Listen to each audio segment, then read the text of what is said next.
ප්‍රබන්ධ බොහොමයක් තියෙනවා විශිෂ්ට රණශූරිය මුලාන් ගැන කියවෙන.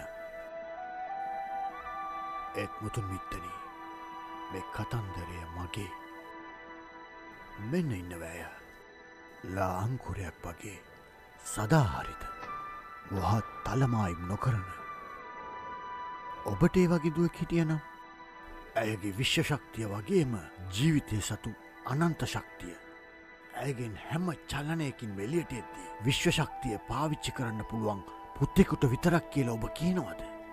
ඒ වගේ දියණියක් නිසා ලැජ්ජාවට අගෞරවයට පිටුවහල් වෙන්න පවා සිද්ධ වුණත් මුතුන් මිත්තනි මට ඒක කරන්න බෑ.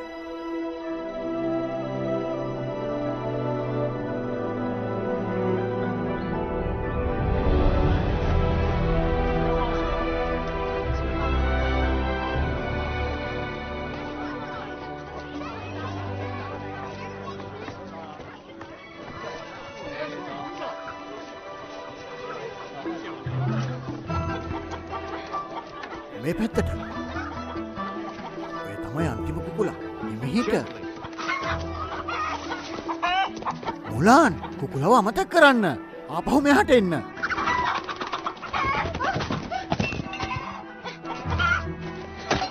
එපා. මේක කරන්න වගේ සහෝදරී කියලා නම් කියන්න එපා.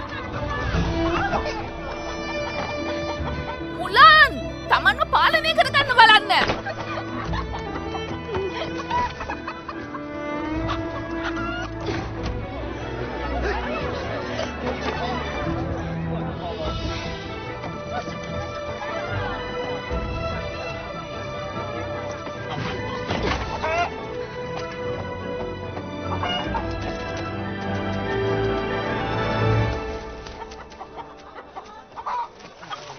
මුලාන් මං කියන දේ හොඳට අහගන්න. බලාගෙන